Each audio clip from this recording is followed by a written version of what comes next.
If it's not hard, you're doing it incorrectly. If it's easy, you're on the wrong path.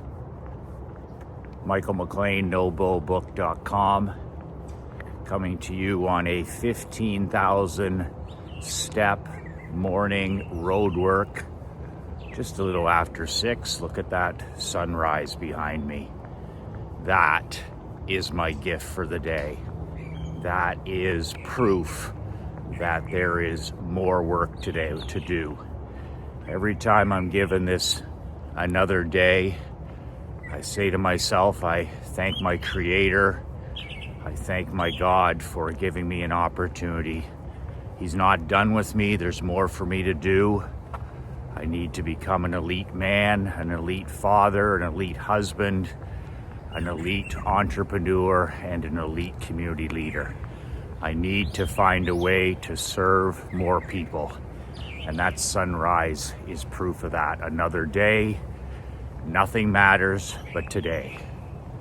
I choose my happiness, I choose my power, I choose my control, I choose my economy, I choose my mindset, I choose my environment, I choose my friends and associates. I choose the man in the glass. I'm 100% responsible for every single result in my life. Win or lose, it's all my fault. Win or lose, I'm in control. And personal responsibility and personal accountability means it's all my fault. I'm the problem, but I can also be the solution. That is ultimate world building power.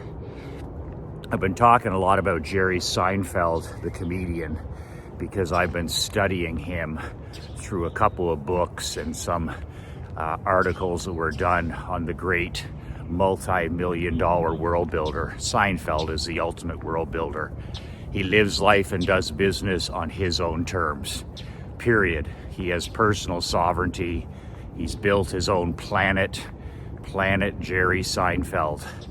And I love studying world building extremists. I love studying world building masters and supremacists. Amazing. How to live life and do business on your own terms. Every decision is a decision of autonomy. Every decision is, does this fit in my world? And if it doesn't fit in the world, the answer is no. No. The most powerful, complete sentence in the English language. No. So, you may or may not be familiar with this story. Years ago, Harvard Business Review did an interview with Jerry Seinfeld after his sitcom, after he retired from his sitcom. Seinfeld was notorious for his work ethic, incredible hard worker, workaholic, the anti-work crowd would call, or the mental health industry would call workaholic. But he worked 7 days a week, 16 hours, 18 hours, 14 hours a day, no days off, to create one of the greatest sitcoms in history. And he had just recently walked away from Seinfeld, the sitcom, because of fatigue, and it was time to go. He made the right decision. It was time to go. For the first time ever, he didn't love it anymore. It's like a college basketball coach retiring after 40 years. It's like a Coach K retiring. It's like, they walk away into the sunset on their own terms, and they get out of bed that one day and they just don't want to do it anymore. And that's the perfect signal that it's time to go. If you lose your passion and obsession for anything, it's time to go. And the biggest part of greatness to me is how you leave. Most athletes, you got to tear the jersey off their back. Most coaches, you got to show them the door. But not with Jerry Seinfeld. He knew it was time to go and do something different. And he stayed in comedy at the highest level for 2 decades since. So the Harvard Business Review reporter was sitting down and asking, he said to Jerry, he said, you know, you and Larry David created the sitcom Seinfeld, and you didn't have even a conventional studio. You didn't even have a conventional, you know, writing room, a creative, conventional writing room. He said, you didn't do any of this stuff in terms of the normal way. So as far as that goes, it was interesting. The question was, you didn't have a conventional writing room, editing room, and you suffered from burnout at the end. And the question was, if you did it again, would you hire McKinley or another consulting firm to help you with a better blueprint for success? So Seinfeld says, who is McKinley? And the reporter says, they're a consulting firm. And Jerry Seinfeld says, are they funny? The reporter says, no. Jerry says, well, I don't need them. If they're not funny, I don't need them. And then Jerry goes on to say, the reason Seinfeld was so ultra successful was not because of some consulting firm. It was ultra successful because I micromanaged every detail of the process. Every actor hiring, every line, every word in the script, the set, timing, you know, the creative. There wasn't any detail that was too small for Jerry Seinfeld. There wasn't any tiny bit of that sitcom creation that was too tiny that it didn't go through Jerry Seinfeld's fingers. He was the writer, he was the creator, he was the manager, he was the CEO, he was the motivator, he was the good cop, he was the bad cop.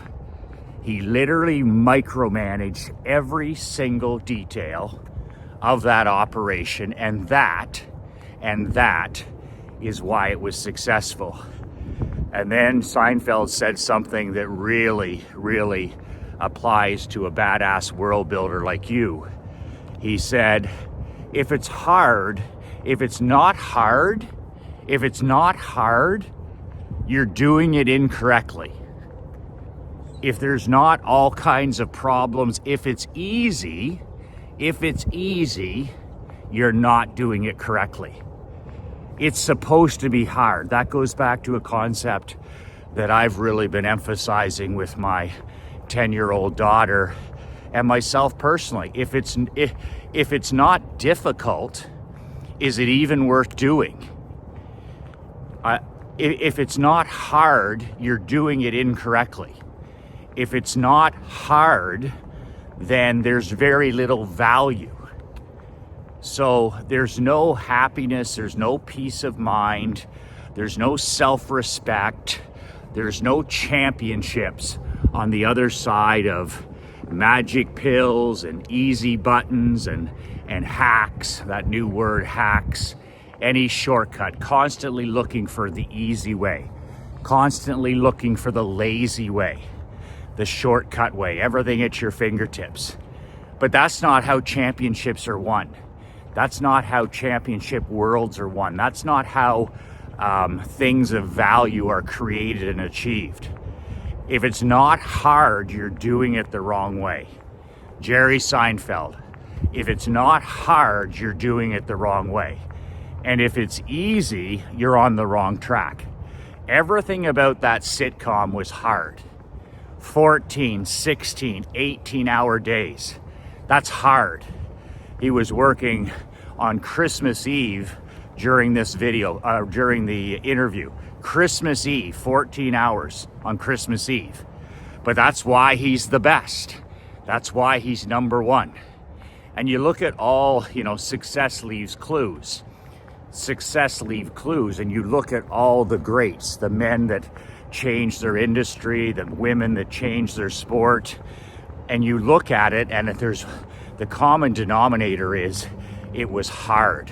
It was talent plus hard. Whether it's Michael Jordan's work ethic at practice, legendary, the demands that he put on himself and his teammates for 2, 3, 4 hours a day. Kobe Bryant, the demands, the standards and rules he had for himself, where he set the tone by example, plus the demands he put on his teammates. He made guys around him feel lazy and uncommitted. Michael Jordan made his teammates feel lazy and uncommitted. He drove them to a championship. Those are two examples of guys that literally took their teammates, grabbed them by the throat, and pulled them across the goal line. Literally pulled them across the goal line. Literally slid a championship ring on their finger. And they're just like, here's the hard way. We're gonna do it the hard way. Now, I'm all for best practices, principles. I believe in working smart. My God, it's my entire existence. World building is working smart, but not looking for easy buttons and magic pills and long on style, short on substance strategies and tactics. Soon as people ask me, they'll say, Michael, what's the one thing I could do? What's the number one thing I could do to transform my life? And as soon as I hear that question, I'm like, the problem is you're asking the wrong questions. That's not the right mindset, because there really isn't one thing. If there was one thing you could do in marketing to become a millionaire, everybody would do it. If there was one thing you could do to be physically and mentally weaponized, then everybody would do that one thing. If there was one thing you could do to manage your employees for maximum productivity and profitability, then that everybody would do that one thing. If there was one thing for your marriage or your connection with your children, then everybody would do that one thing. That's what separates, is there is no one thing. It's a whole bunch of hard things. And what I'm excited about with all this talk of AI, and I mean, that's been coming for 20 years. And now, AI is going to write our copy for us. It's going to do your marketing for you. It's going to write your sales letters for you. It's going to write your sales pages for you. Well, it's going to write them at a mediocre level. But the more that you surrender your thinking, the more you surrender, your golden gut and your intuition, and you let other people and technologies and your iPhone, and you let other people think for you, and you let everybody do things for you, whether it's food to your door, whether it's picking up your lunch at a drive-through, whether it's shortcut here, shortcut there, everything at your fingertips. Download this, never have to leave your house, never have to grind, never have to work, never have to push yourself out of your comfort zone. Just remember, every day, that's a step into mental slavery. It is a step into mental slavery. Mentally, what's exciting about what's coming down is you think people are checked out mentally now. You think people are sedated now. You think that people are suffering from manufactured mental illness now. Just wait. Okay, give this another 10 years. When my daughter will be 20 years old, I mean, if she can continue to use her brain, use her personal autonomy, claim her personal sovereignty, if she can keep getting her hands dirty, getting some dirt under her fingernails, staying away from technology that doesn't serve her, then it'll be amazing, because we'll be living in a world where people can't think. They haven't used their brain in decades. So you need to do the exact opposite. That's why I'm such a proponent of reading physical books every day. Read for 10 minutes, read for 20 minutes, read 10 pages. I'm such a proponent of writing copy, Operation Money Suck. makes you think. Work on one thing that brings you money. You want to be a better copywriter, you need to read the great books on copywriting, and you need to write out the great sales letters by hand. Pen and paper. I make my mastermind guys do it. On a pad of paper, writing out the great Halbert, John Carlton, Caples, all the way down, all the great sales letters. These things are 30, 35 pages long, and I have my guys write them out by pen on paper. And things like my 15,000 steps road work here. I'm out here, if I'm not shooting this video, the big part of this is my time with my God, my time with my intuition, my golden gut. I never listen to music. I don't own earbuds. I don't have anything to do with technology except for shooting these videos on this broken iPhone. When I'm done, it's just solitude time, listening for ideas, like Edison said. Just listening for ideas in silence. So it's a great story from Seinfeld, who's one of the wealthiest entertainers on planet Earth. Seinfeld, the sitcom, continues to run every day. He's getting paid. He's making money while he sleeps. Plus, he's got his other TV shows from time to time, Comics and Cars. He writes books, and he still does a little bit of stand-up. The guy is a badass machine, and he lives life and does business on his own terms. And he does the work, and he has a process that he follows. That's what I love. Jerry Seinfeld is no different than a football program, baseball program, technology business, retail business, insurance business. He has a process, a daily process that he does every single day. So keep that article in mind. Are they funny? No, then I don't need them. If it's not hard, you're doing it wrong. If it's not hard, you're doing it wrong. And micromanaging your world is what it's all about. That's the stuff you need to be investing your time in. Not anti-social media, not hanging out with toxic people, not, buried in vomit news, bought and paid for news, politics, any of that other garbage. The stuff we need to be doing is like Jerry Seinfeld, micromanaging your personal championship world. Who's in it? Who do you want out? Does this belong? Does this person belong? How can I make it even better? If you need some help with any of this stuff, I have links below this video for my book, nobullbook.com, for my monthly paper and ink newsletter. That's badassletter.com. Link is below.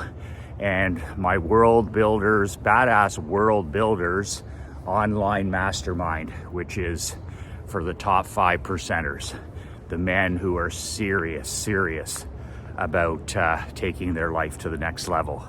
That's it for me today from Southwest Florida. Kick ass and take names. Kick ass and take names. If it's not hard, you're doing it wrong. Embrace the hard, embrace the difficult. That's where the real wealth, that's where the real value, that's where the real peace of mind, that's where the real personal happiness is found in the, good morning. Like I said, the great Ben Hogan said, the secret is in the dirt. The secret is in the dirt. My wife Krista had a golf lesson for the first time in a year here on Sunday, and they never left the bunker for 30 minutes. More than that, but around 30 minutes. And she was like, oh, we're in the bunker. We're sand wedge. I'm like, the secret to the game is found in the dirt. Like Ben Hogan knew that. Tiger Woods knows that. Jack Nicklaus knows that. Michael Jordan knows that. Henry Ford knows that. Andrew Carnegie knew that. Donald Trump knows that. It's just the secret is found in the dirt. getting down in there and doing what is necessary. Jerry Seinfeld knows that it's found in the dirt, in the bunker, working, micromanaging every detail. 2 words that changed my life, 2 words that'll change your life. Be relentless.